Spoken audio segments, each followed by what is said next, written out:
Então, o nosso curso vai ser racionalização da produção, tá? É uma matéria bem legal, bem de engenharia de produção mesmo. Eu acho que vocês vão gostar, que vocês podem utilizar no estágio de vocês. A gente vai falar de várias coisas interessantes, tá? E aí, o meu contato tá aí, né? Se vocês quiserem mandar algum e-mail para mim, alguma coisa, mas já que vocês têm o Teams, vocês podem mandar direto, né? Mas depois, por exemplo, se vocês se formarem, vocês podem mandar para esse e-mail aí alguma coisa, tá bom? Meu LinkedIn é Rafael Costa Ferreira, ok? Depois vocês podem adicionar lá. E as minhas redes sociais, Facebook, Instagram, TikTok, essas coisas aí. Opa, brincadeira, gente. Eu não uso redes sociais mesmo, não, tá? A verdade é que faz mais de 2 anos que eu saí do Facebook, Instagram também. É a melhor coisa que eu fiz, disparado, porque a gente perde muito tempo olhando notificações, entendeu? Se distrai bastante. Eu acho que vocês poderiam ao menos tentar fazer isso para vocês verem como é que é legal. Ainda mais agora o TikTok, que é ainda mais curto os vídeos, sabe? E às vezes a gente perde horas que poderiam ser feitas com outra coisa legal, entendeu? Comecei a ler também, ler mais. Então eu acho que foi uma troca muito boa ter trocado as redes sociais, tá? Bom, vamos ver qual que é a ementa do curso. O que que a gente vai falar no curso? A gente vai falar um pouco, né, nessas primeiras aulas sobre mapeamento de processos, né, que é a análise da operação. Depois a gente vai ver o diagrama homem-máquina, vai falar sobre tempo padrão, cronoanálise, como é que faz uma cronoanálise dentro de uma linha de produção, né? A gente vai falar também de outra coisa muito interessante, que é o balanceamento de linha, ok?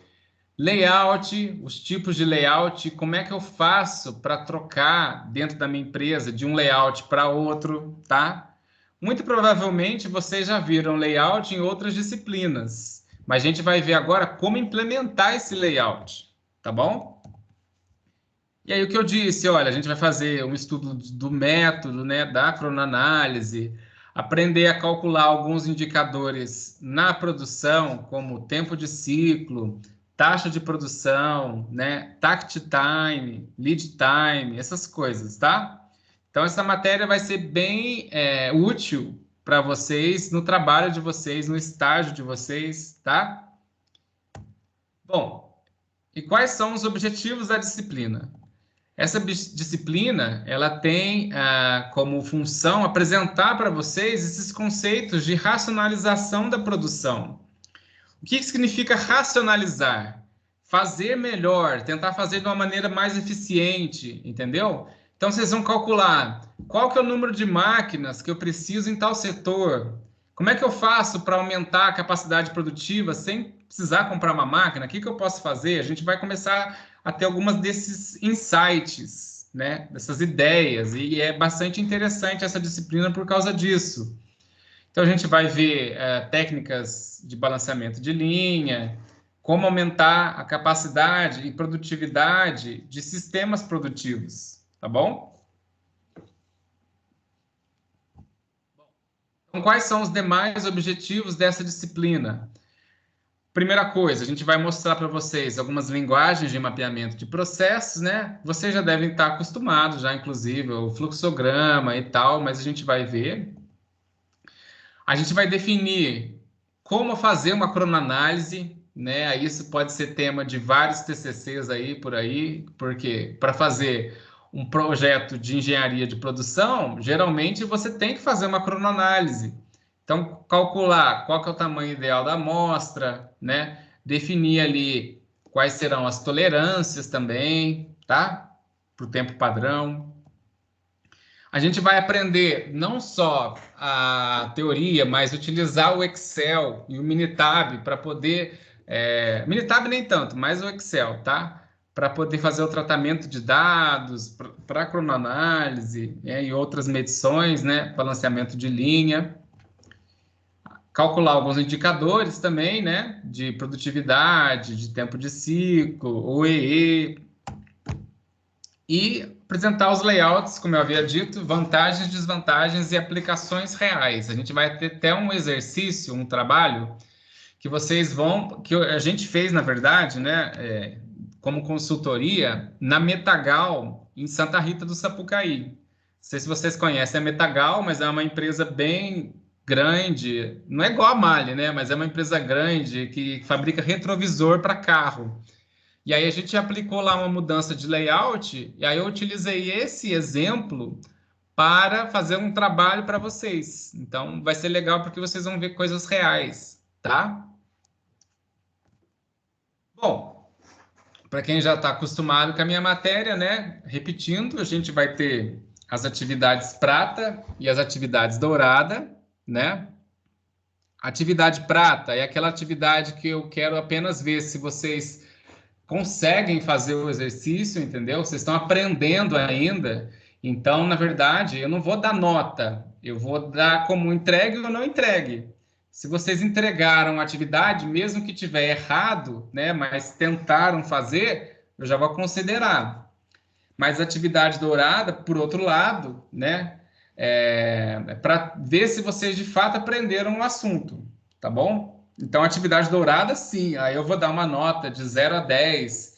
Não é que vai valer 10 pontos a atividade, mas eu vou dar uma nota de 0 a 10 e depois a média dessas atividades vai ser a média dos pontos da atividade dourada, tá bom?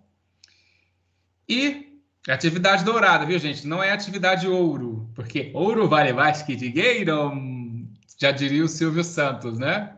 Então tem gente que fala que é atividade ouro. Não, é atividade dourada, tá? Ouro vale mais. Dourada não quer dizer que é de ouro, né, gente? Enfim, é a piada porque alguns alunos falam atividade dourada, atividade ouro. E como é que vocês vão entregar no Teams, né? É o seguinte, gente.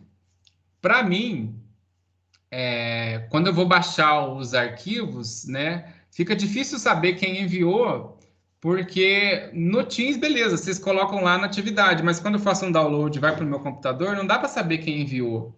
Então, por favor, toda vez que vocês forem enviar algum exercício, coloquem o nome de vocês no título, ok? No título do exercício e o número de matrícula. Se for, por exemplo, uma dupla, né, coloque o nome dos dois e o número de matrícula dos dois, que aí vai ficar mais fácil de eu saber quem que enviou o exercício. Senão, eu vou ter que clicar um por um, entrar lá e eu mesmo modificar o título do arquivo para depois poder encontrar, entendeu? Então, já facilita muito para mim se vocês puderem enviar dessa forma, tá? É o seguinte, eu não sei como é que outros professores fazem, mas eu deixo entregar a atividade prata e dourada fora do prazo, tá? Mas aí vamos combinar. Pode entregar fora do prazo, por exemplo, vocês não vão na aula, alguma coisa assim, vocês fazem depois. Mas vai valer a metade, tá? Vai valer a metade daquela atividade, não a metade de todas. Vai valer a metade da atividade, tudo bem?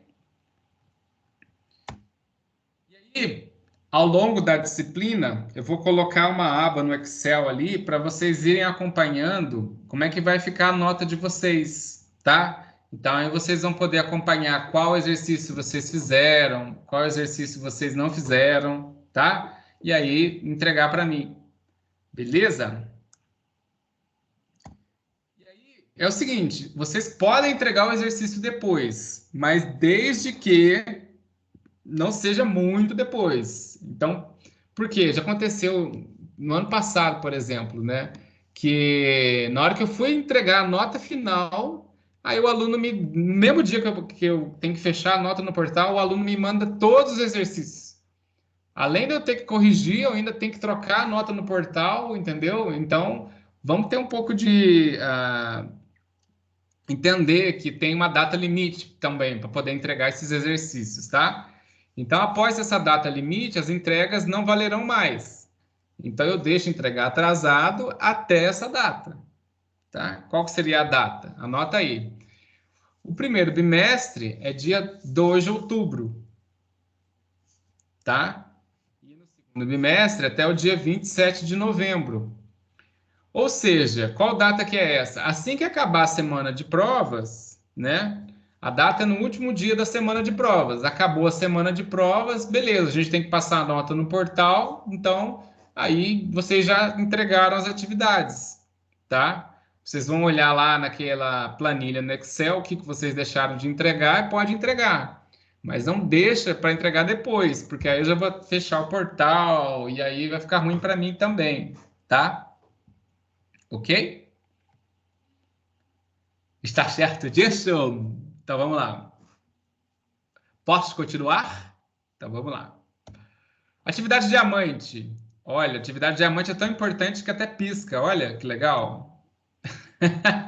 Opa, voltou. Então, o que é atividade diamante? Atividade diamante, na verdade, é ponto extra. Porque amante é uma coisa extra, né? Então, atividade diamante é pontos extras, tem tudo a ver, né? Então, vamos lá. O que seria essa atividade diamante? Por exemplo, Kahoot, né? Alguns joguinhos que a gente vai fazer, vocês vão fazer uma atividade no segundo bimestre, gente, que vocês vão simular uma fábrica no Excel. E aí, quem apresentar para mim a solução mais otimizada vai poder ganhar até 4 pontos extras, entendeu? Então, vai ser como se fosse um desafio. Então, essa disciplina tem algumas dessas atividades que vão valer pontos extras, né? Mas aí o ponto extra só vai valer no dia mesmo que eu der atividade. Porque se vocês não puderem comparecer, né? Vocês não vão perder nada, tá? Então, a única atividade que vai valer no dia apenas que ela for feita vai ser a atividade diamante, que é a atividade valendo ponto extra, tá? Que é o diamante que pisca. Olha lá, ó, que legal.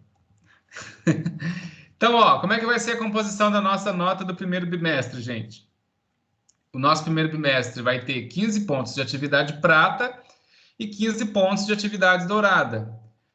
Tem muito mais atividades prata do que dourada, então, por isso é a mesma nota, mas a quantidade de atividades é maior em uma do que em outra, tá? E aí, a nossa prova 1 vai ser dia 24 de setembro, ok? Anotem aí. Vou dar um tempinho para vocês anotarem.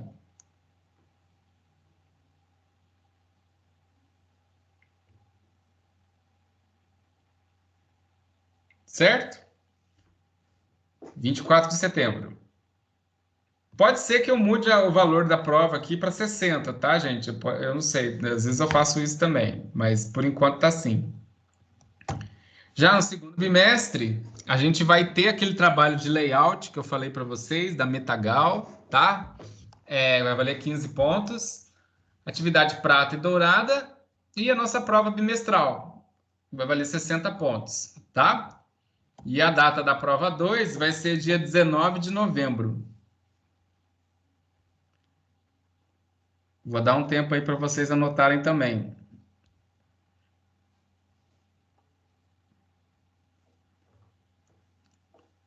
Certo? Beleza, pessoal? Então, ó, dia 19 de novembro a nossa prova. Bom, então o que a gente vai ver na nossa primeira aula hoje, tá? A gente vai começar como qualquer trabalho de engenharia de produção numa empresa vai começar. A gente vai mapear primeiro os processos. A gente vai identificar o que acontece na nossa empresa para depois, a partir daí, tentar fazer coisas diferentes, né? Fazer uma cronoanálise, fazer um balanceamento de linha, fazer uma troca de layout. Mas antes de mais nada, né? Se você tem vocês vão fazer estágio numa empresa, por exemplo. A empresa não tem nada organizado.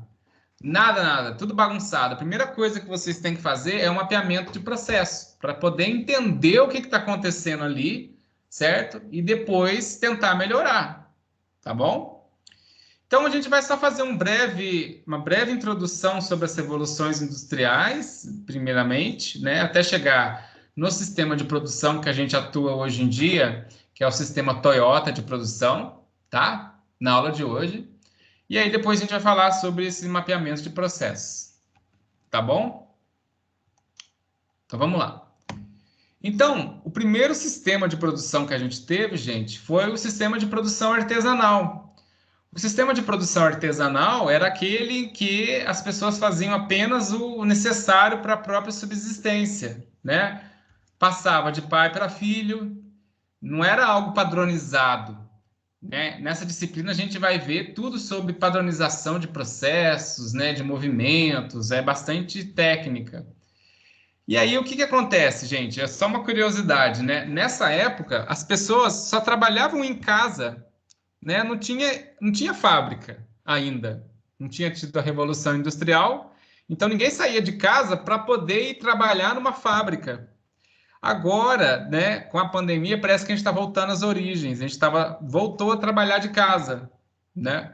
Esse conceito de deslocamento de casa para o trabalho só surgiu mesmo na Revolução Industrial. Antigamente, todo mundo só trabalhava de casa. E aí, como eu disse para vocês, né, esse sistema de produção, ele era uma produção de subsistência e com muita variabilidade, né? Cada um fazia do seu jeito, o artesão fazia a bota do seu jeito e aprendia e passava para o filho, tá? Logo em seguida, com a Revolução Industrial, né? Ou seja, a primeira Revolução Industrial foi o desenvolvimento do vapor. Então, aqueles trens, aquelas fábricas enormes com vapor começaram a surgir, né? Quando vocês forem, e eu sei que vocês vão, né, um dia, ou quando vocês forem para Londres, para lá, vocês vão ver como que tem fábrica gigantesca lá do passado, entendeu? É só a carcaça da fábrica. Não tem a fábrica mais, mas tem só a carcaça. É muito grande, gente. Então, o pessoal fazia uma produção em massa mesmo, né? E aí, com a segunda revolução industrial, que foi a eletricidade, aí que a coisa bombou de vez, né? Que aí com a eletricidade eles podiam fazer linhas de produção, entendeu? E aí revolucionou de fato o mundo, tá? Então, na produção em massa, você tem essas fábricas gigantes, com o trabalhador ali fazendo as tarefas ali muito rotineiras, às vezes só apertar um parafuso, né? Aquela coisa bem monótona, e muita padronização dos produtos e também dos processos, né? Então, assim, o Ford, lembra o Ford T? Esse aqui é o carro Ford T, foi o primeiro carro a ser inventado. O Henry Ford, que criou a Ford, né? Ele falou assim, falava, vocês podem comprar qualquer Ford T, contanto que seja preto. Porque não tinha outra cor, ninguém não tinha essa ideia de customização de produtos, entendeu? Hoje em dia não, hoje você pode até escolher o que você quer no seu carro pela internet antes de comprar ele na fábrica, né? E a fábrica monta de acordo com o seu gosto, é outra história. Mas nessa época aqui não tinha isso ainda, tá? Então, um breve vídeo só para mostrar para vocês como é que era a época. Então, o pessoal trabalhando aí nessas grandes fábricas, tudo era diferente, né, gente? Até as pessoas eram preto e branco. Não eram coloridos, era tudo preto e branco. Brincadeira. E aí o que acontece? Tá vendo? Olha, essas linhas de produção enormes, né? A mão de obra muito padronizada, muito explorada também. O pessoal trabalhava 12, 14 horas por dia, 6 dias na semana, às vezes a semana inteira, entendeu? Isso mudou depois, né? Obviamente. Mas se o serviço, né? Olha, tá vendo? Como é que era aqui, gente? Várias peças sendo produzidas, aqui um estoque absurdo de peças, né? Era totalmente diferente da produção enxuta, que é a produção que é utilizada hoje em dia, que é o sistema Toyota. E aí, na época, né, eu já até passei esse vídeo, quem já viu minha outra disciplina, que tem um filme que chama-se Tempos Modernos, do Charles Chaplin, que faz uma paródia, né, uma reflexão sobre como é que estava a época. As pessoas estavam muito robotizadas, entendeu? Então, o Charles Chaplin, que era um operário de uma fábrica, pá, ele foi trabalhar numa linha de produção. Aí eles colocaram na velocidade máxima, olha para vocês verem. Essa cena famosa.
Aí de tanto trabalhar, ele começava a apertar tudo, ó lá.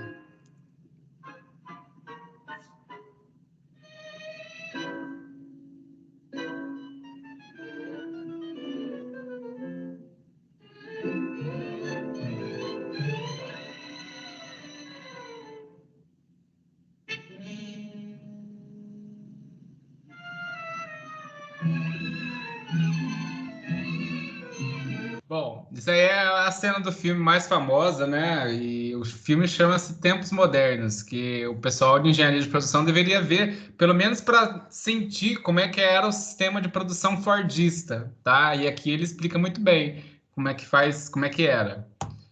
E aí, obviamente, a produção evoluiu, né? E hoje a gente tem uma produção muito mais centrada em reduzir desperdícios do que produzir muita quantidade. Então, anteriormente, pensava-se em produzir sempre a maior quantidade possível, agora pensa-se em produzir com o menor desperdício possível. Desperdício de estoque, de movimentação, transporte, né? Tudo isso vocês já viram ao longo do curso de engenharia de produção, tá bom? E aí, a nossa produção, né, ela está indo para um sistema agora da indústria 4.0, né? No sistema Toyota aqui, só para terminar, a gente produz muitos produtos padronizados, porém com alta customização. A gente pode escolher o produto, pode comprar um carro vermelho, azul, com um banco assim, de estofado, de couro, e não tinha essa customização anteriormente, tá? Bom, e para começar a nossa disciplina de verdade, a gente vai falar um pouco de mapeamento de processos, tá? E o mapeamento de processo, gente, ele é fundamental quando você vai iniciar qualquer trabalho de engenharia de produção dentro de uma empresa.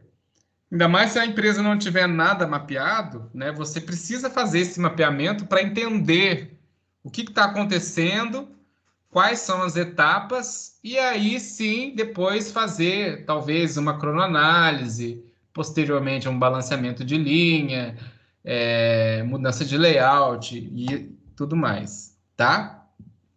Então, o mapeamento de processo, gente, é a identificação da sequência lógica das atividades que compõem um processo e outros elementos que interagem também com esse fluxo de trabalho, tá? Então, para que eu faço esse mapeamento, né? Eu faço primeiro para compreender os processos, obviamente, para entender o que está acontecendo, para depois transformar esses processos, né? Remodelar, tirar processos que são desnecessários, etapas que são desnecessárias, ok? Faço para padronizar, para ter todo mundo fazendo, todos os meus funcionários fazendo da mesma forma aquela atividade, entendeu? Da melhor maneira possível. E também para documentar esses processos, para documentar toda essa estrutura que eu tenho na minha empresa, ok? E depois poder capacitar futuros colaboradores também, tá? Então, gente, um mapeamento de processo, né, é muito útil para padronizar o trabalho e, como eu disse, identificar melhorias nos processos de negócio de uma empresa, ok? Disso, o mapeamento de processos é uma ferramenta importante para essa mudança. E por que eu estou falando dessa maneira com vocês? Porque a nossa disciplina vai meio que ensinar para vocês como pegar uma empresa e tentar melhorar, racionalizar aquela produção. Então, a produção está produzindo com muito estoque, ou está produzindo de uma maneira não tão produtiva, né? Como é que eu faço para aumentar essa produtividade? Como é que eu faço para aumentar a capacidade produtiva, né, a quantidade de peças que eu produzo, por exemplo, sem precisar comprar máquina, né? Ainda que eu perceba que preciso de uma máquina, tem jeito de contornar isso. Tudo isso a gente vai ver nessa disciplina, tá? Bom, e existem várias técnicas de mapeamento, ok? E as técnicas de mapeamento, elas podem ser bastante abrangentes, ok? E começarem a ficar cada vez mais precisas. Então, por exemplo, aqui, ó, começa do geral, certo? Primeiro, uma primeira técnica de mapeamento que a gente tem é o SIPOC, ok? Ou CIPOC, que é onde você vai identificar quais são os fornecedores, né? As entradas, o processo, né? Os processos, as saídas e os clientes ali da sua empresa. É como se fosse uma visão um pouco mais geral, ok? Depois a gente pode até fazer um mapeamento do fluxo de valor, que ele é amplo também, né? Você enxerga todas as etapas ali, você enxerga o seu fornecedor, o seu cliente, como é que é a previsão de demanda entre vocês, a informação. Lembra do mapeamento do fluxo de valor? Nessa disciplina a gente não vai ver ele, não, eu vou só mostrar, tá? Hoje na primeira aula, mas a gente vai ver mesmo é o fluxograma. Aí tem o fluxograma do processo, ok? E aí eu posso fazer, além desse fluxograma do processo, começar a detalhar mais, né? E fazer por tarefa. Então, posso ter, por exemplo, um mapa fluxograma, que nada mais é do que um fluxograma em cima de um layout da empresa, ok? Da planta baixa da empresa, por assim dizer. Você pega o layout da empresa e faz o fluxograma em cima ali. Aí dá para reconhecer, por exemplo, se você está tendo muita movimentação ali dentro, como é que você otimiza o layout, tá? O diagrama, por exemplo, de mão esquerda, mão direita, ele é super detalhado. Ele vai ver a sincronia entre os movimentos da mão direita do operador com a mão esquerda. Então, por exemplo, enquanto você tem um mapeamento como o CIPOC, que é super geral, esse mapeamento da mão esquerda, mão direita, por exemplo, ele é super específico, tá? Então, depende do seu objetivo para mapear um processo, ok? Você pode mapear com uma técnica como o MFV, né? O VSM, a mesma coisa, que é mais amplo, igual o CIPOC, ou bem mais preciso ali só no nível da atividade, por exemplo, tá? Opa, detalhe, ok? Bom, então vamos lá, vamos ver os primeiros, ok? Até chegar no fluxograma, tá? O CIPOC é aquele que você vai colocar o S de fornecedor, o I de entrada do processo, o P do processo em si, né? O O, que seria a saída, ok? E o C, que seria os clientes, tá?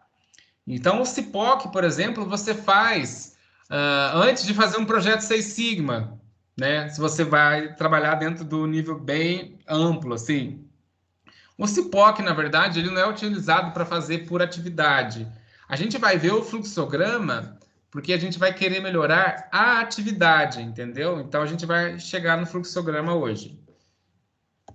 E aí, como eu disse, o CIPOC é dessa forma, né? Você coloca lá o fornecedor primeiro, depois qual é a entrada, né? O que que entra no processo, como é que é esse processo, o que que acontece, né? A saída, ok?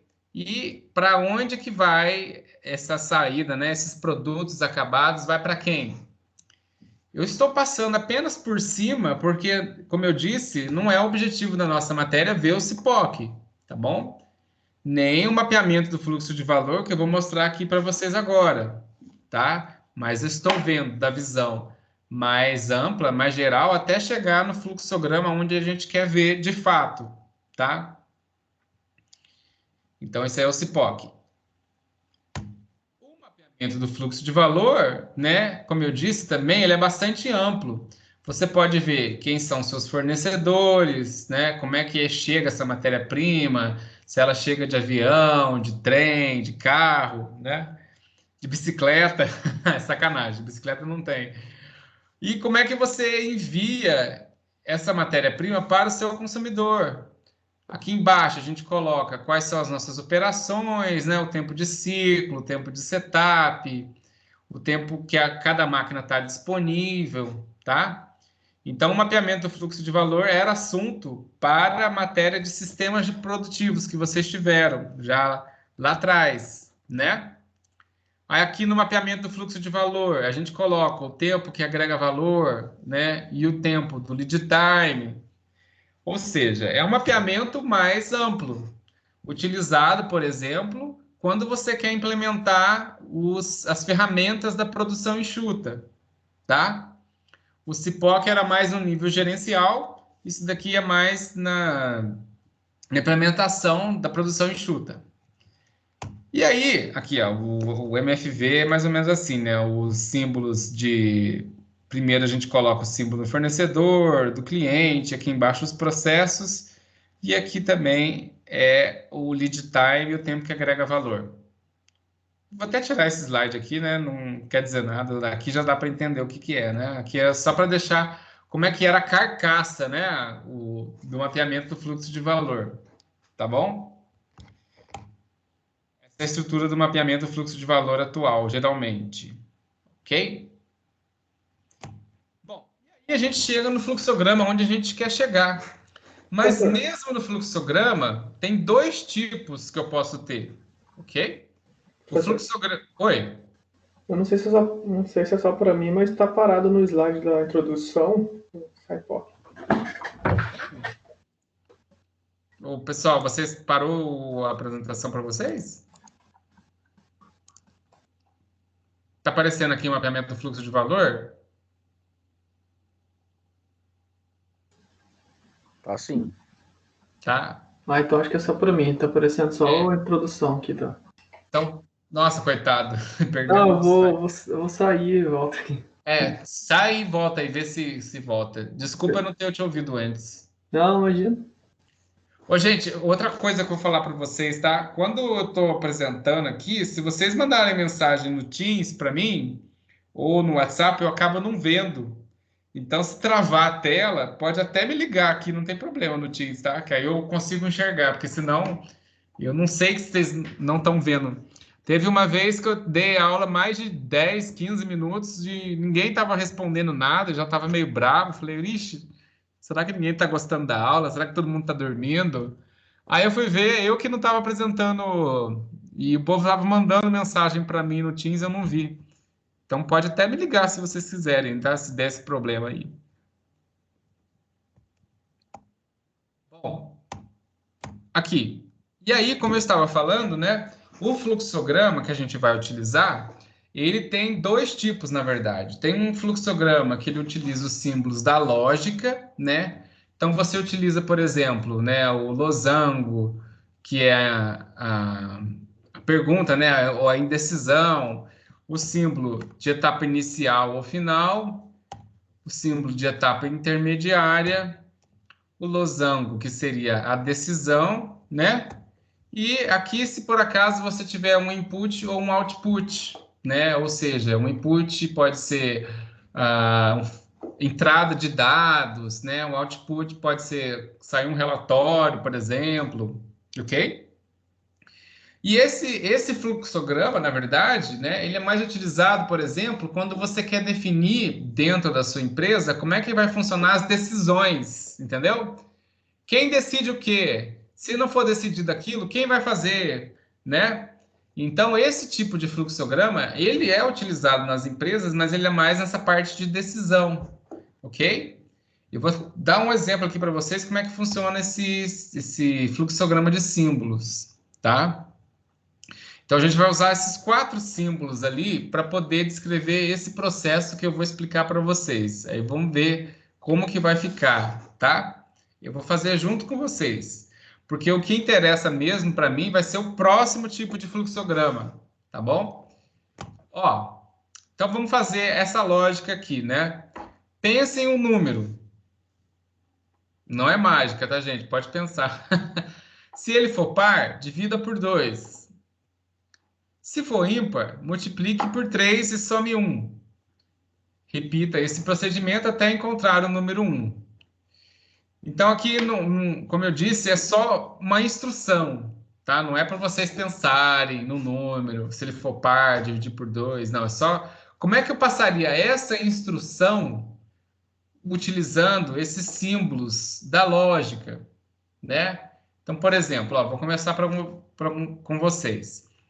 Eu utilizaria primeiro, esse símbolo aqui, ó, etapa inicial, tá? Então, seria o seguinte, pense em um número, estaria escrito ali dentro, pense em um número. Aí, depois, teria um losango que perguntaria, é par? Se ele é par, vai para uma seta e vai dizer divida por 2. Se não for par, né, no caso, se ele for ímpar, vai a setinha para o lado, multiplique por 3 e some 1. Então, o que eu estou querendo dizer para vocês? Esse símbolo da lógica é assim, olha, pense em um número, né? Ele é par? Sim. Então, divida-o por 2. Ele é par? Não. Então, ele é ímpar, né? Então, vou multiplicar por 3 e somar 1. O resultado é 1? Sim. Acabou. Fim. Se não, você volta lá atrás, entendeu? Então, esse tipo de fluxograma, como eu disse, ele é muito utilizado, por exemplo, se você vai fazer programas, né? Programas de computador, tá, gente? Programas, essas coisas, entendeu? Esse símbolo aqui, na verdade, ele não é muito utilizado quando a gente quer descrever processos dentro de uma linha de produção. O fluxograma que a gente utiliza para descrever processos, ok? É o fluxograma da administração científica, no qual ele tem cinco tipos de símbolos. A bolinha é quando tiver uma operação, um quadrado é quando tiver uma inspeção, ok? A setinha quando tiver um transporte, né? E é o símbolo da espera, como se fosse um D, né? E o triângulo é estoque. Estes símbolos aqui, gente, é o que são utilizados, por exemplo, na folha, né? Quando você vai descrever um processo padrão para um funcionário, por exemplo, tá? Ou só para documentar, talvez, aí você pode utilizar esses 5 símbolos aqui, né? Operação, transporte, inspeção, estoque e espera. Mentira, espera e estoque, tá? Vocês vão montar uma folhinha assim. Mas o desenho lá, vocês podem só colocar um xizinho, não vai precisar pintar, não, tá? Eu tenho até aqui no para vocês, eu vou mostrar, vocês vão fazer uma atividade com isso, ok? E aí, nessa folhinha que eu descrevo o processo, eu também coloco, por exemplo, qual que é a distância percorrida nessas atividades, qual que seria o tempo percorrido também, né? Esse tempo percorrido, já adianto para vocês que a gente vai conseguir encontrar quando a gente aprender como fazer a cronoanálise. E a cronoanálise vai ser o tema das próximas aulas, tá? Hoje a gente vai fazer inicialmente, começar, né? Só o mapeamento do processo utilizando estes símbolos, que são os símbolos utilizados na administração científica, tá? Então, ó, é o mais utilizado para descrever os processos de trabalhadores dentro da empresa. Dos processos no geral, né? Não só dos trabalhadores. E aí, eu vou passar um videozinho aqui para vocês que a gente vai fazer junto, vai descrever o processo da Ferrari, tá? O pit stop da Ferrari. Então vamos olhar aqui, ó. Ferrari.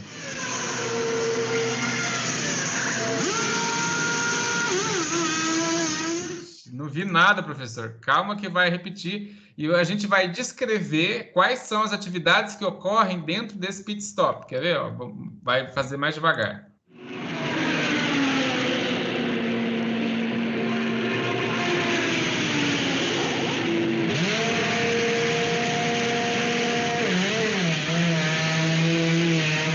Deu para ver? Vamos mais devagarinho.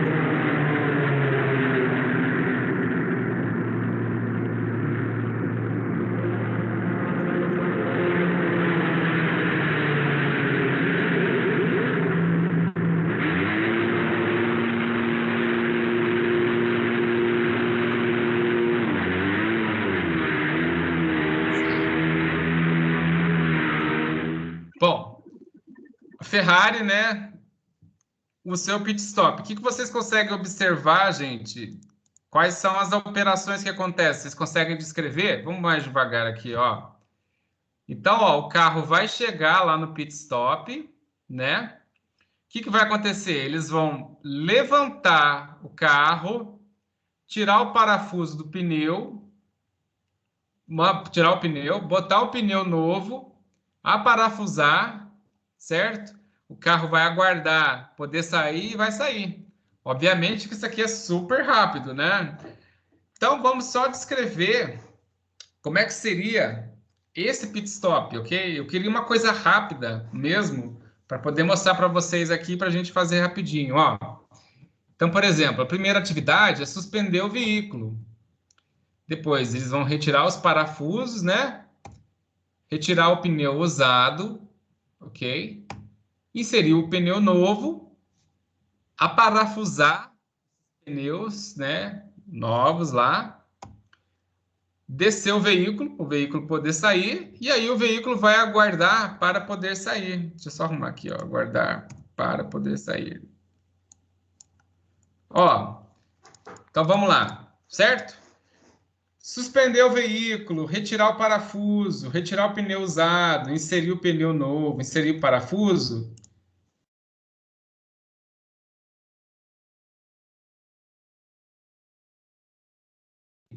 Seria o quê? Ó, atividade A, e como 4 atividades ocorrem em paralelo, né? Porque o pneu são 4 pneus, então eu até poderia colocar, por exemplo, essas operações ocorrendo todas em paralelo. Se eu quiser descrever o processo, como que funciona, entendeu? Aí a gente enxergaria, quando tem duas linhas aqui, uma do lado da outra, que os processos são em paralelo.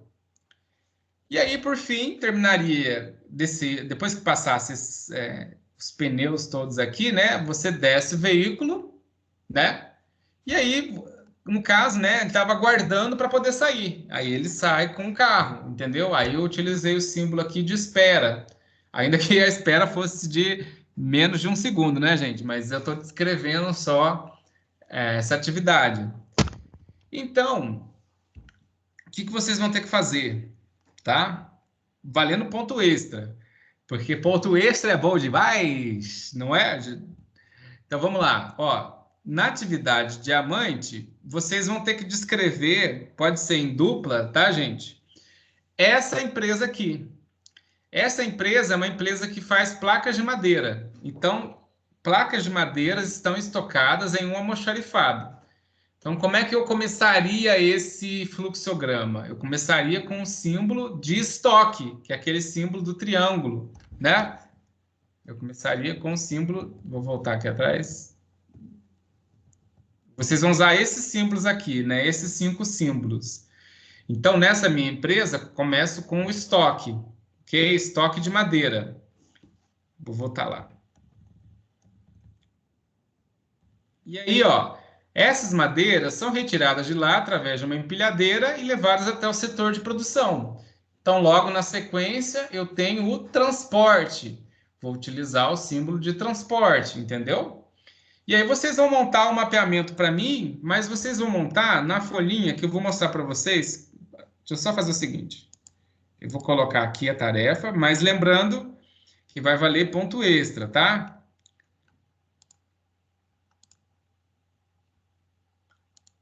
Atribuir. Deixa eu ver aqui. Daqui a pouco vai aparecer para vocês. Só ver se vai aparecer aqui. E aí,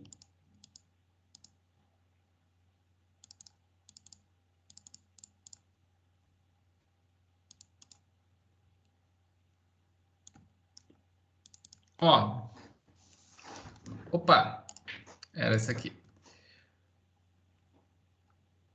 Ó, como é que vocês vão fazer? Vocês vão ter essa folha aqui, que é aquele gráfico do fluxo de processo que eu falei para vocês, tá? Só não vai ter o desenhinho igual tá aqui, tá vendo? Ó, o desenhinho aqui, ó, do símbolo, porque eu não consegui colocar ali dentro, tá? Então, o que vocês vão fazer? Vocês vão descrever o processo aqui, por exemplo, ó, o primeiro processo, estocar madeira, né? E estocar madeira vai ser o quê? Vai ser estoque. Logo em seguida seria o transporte. Pode até colocar assim, ó, transporte com o uso da empilhadeira, entendeu? descreve a atividade, não coloca apenas, ó, é transporte. Transporte da madeira com uso da empilhadeira, ok? Aqui que é o transporte, aí vocês vão colocar aqui o transporte. É como se tivesse o símbolozinho do transporte aqui, entendeu? E aí, depois, na próxima aula, a gente vai colocar também algo que a gente não vai fazer hoje, que vai ser tempo padrão, né? E distância. Distância só vai ter quando tem transporte, tá, gente? Senão não vai ter distância. Mas, enfim, o que vocês vão ter que fazer? Vocês vão ter essa folha aqui, vocês vão fazer em duplas, né? E vocês vão, valendo ponto extra, ok? Fazer a descrição dessas duas últimas, dessa empresa aqui, ó.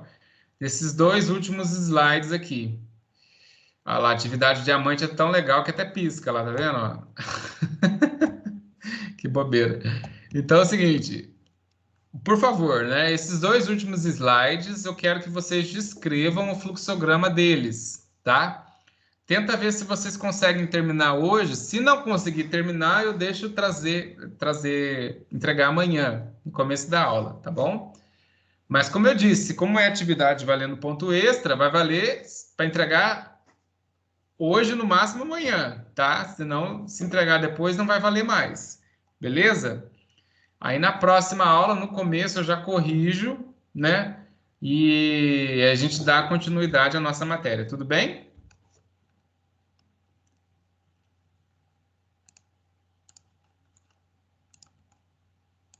Parar a gravação.